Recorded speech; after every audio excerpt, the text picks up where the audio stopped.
She came storming into my yard, holding a piece of paper like it was the law itself. "You can't keep those guns here," she shouted, her voice sharp enough for the whole street to hear.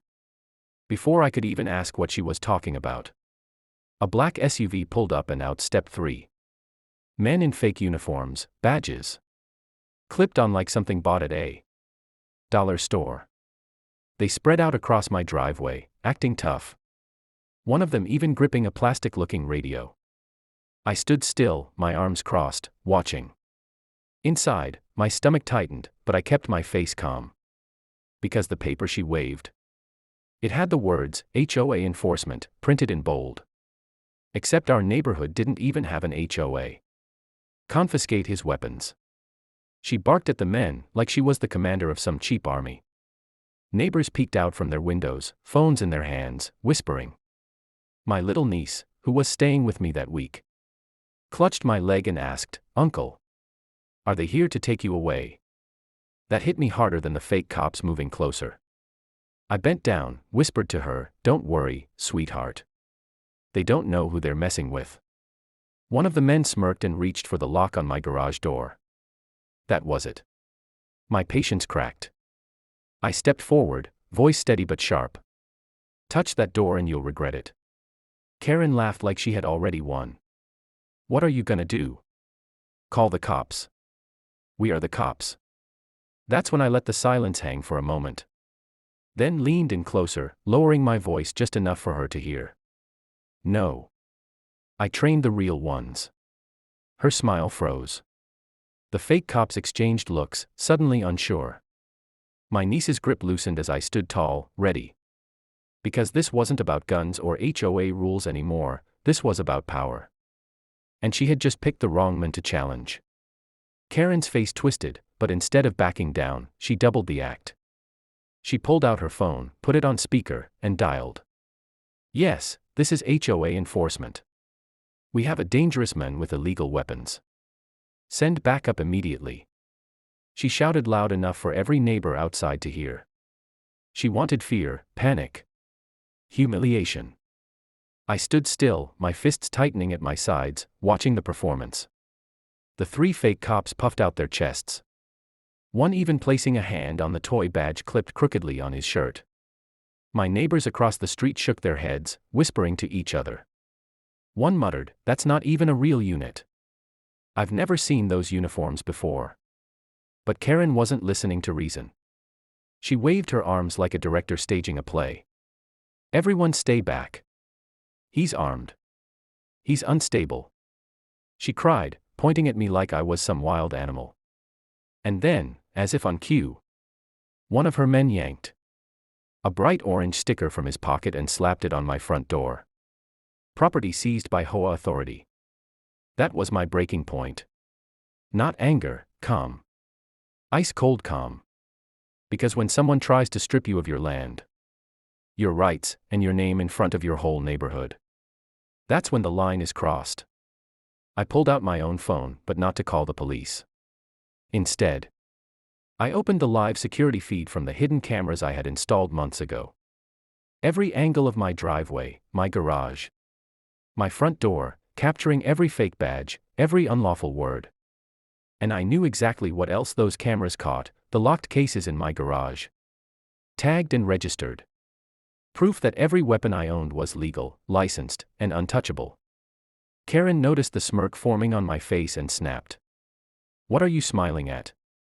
I lifted the phone higher, the screen glowing. "Evidence," I said. "And when the real cops see this, they won't be arresting me." Her eyes flickered, just for a second, but enough. Because she didn't realize yet, her call for backup. It wasn't going to bring the allies she thought. The sound of sirens started faint in the distance, growing louder with each second. Karen straightened her blazer, a smug grin crawling back onto her face. Finally, she hissed, "Real authority. You're done." Her fake cops puffed their chests again, like they'd summoned the cavalry.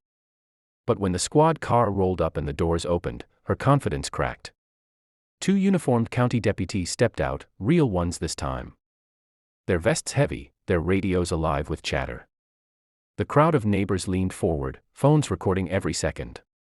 Karen rushed to them first, pointing wildly at me. That's him. He has illegal guns in the garage. He threatened us. I'm HOA president and I demand you arrest him now. Her voice cracked with fake outrage. The deputy held up a hand. Ma'am, calm down. First of all, this neighborhood doesn't even have an HOA. His words cut through the air like a blade. A ripple of laughter and murmurs spread among the neighbors. Karen froze but tried to recover. Well, then I'm community security. He's dangerous, I swear. She motioned to her men, who suddenly looked a lot less tough standing next to real law enforcement. That's when I stepped forward, phone in hand. Officers, before you make any calls, maybe you should see this. I tapped the screen, playing back the footage, her men trespassing, slapping fake stickers, her screaming orders about seizing my weapons. The deputies leaned in, their faces hardening. One of the fake cops muttered, "We should go." But Karen snapped at him, "Stay put. Don't move." The deputy's gaze snapped to her. "Actually, yeah. Don't move. All of you." His hand hovered near his holster now, his tone dropping to steel. Karen tried to laugh it off. "Come on, this is a misunderstanding." "Misunderstanding?" I cut her off, my voice calm but sharp. "You called fake cops to my property. And you tried to stage an illegal seizure. That's not a misunderstanding. That's a crime."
Karen's mask was cracking, but she wasn't done.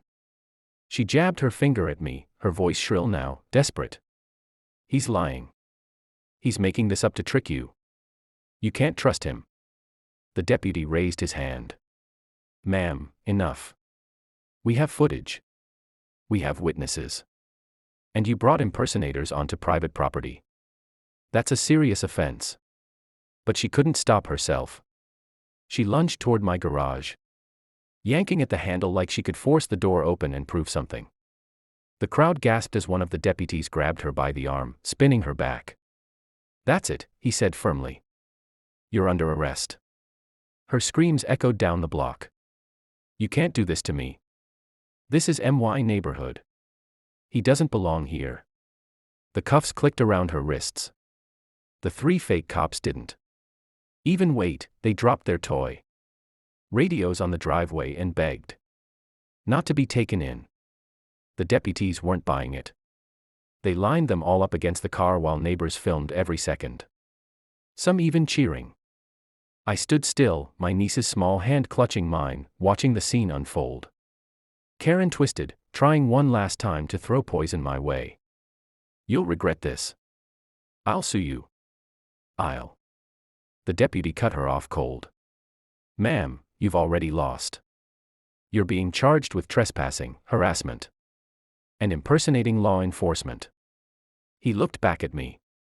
Sir, thank you for keeping calm. You handled this better than most. The crowd clapped softly, murmurs of respect spreading like fire. My niece tugged on my sleeve and whispered, "Does this mean we're safe now?" I bent down, hugging her close. "Yes, sweetheart. We're safe. Nobody's taking our home." As the cruisers pulled away with Karen and her fake army inside, the neighborhood felt different, lighter. People who had stayed silent before walked over, shaking my hand, thanking me for standing up. I looked around, then at the cameras still recording from my porch. I knew the footage would spread. That her lies had been burned into proof no one could erase. But that wasn't the victory I held on to. The victory was simple: my family, my land, my rights, untouched. I stood tall, my niece by my side, and spoke loud enough for everyone still filming to hear. I didn't fight for this country to be told I can't protect my own home. Not today. Not ever. And the street, once filled with her shouting, now echoed with applause.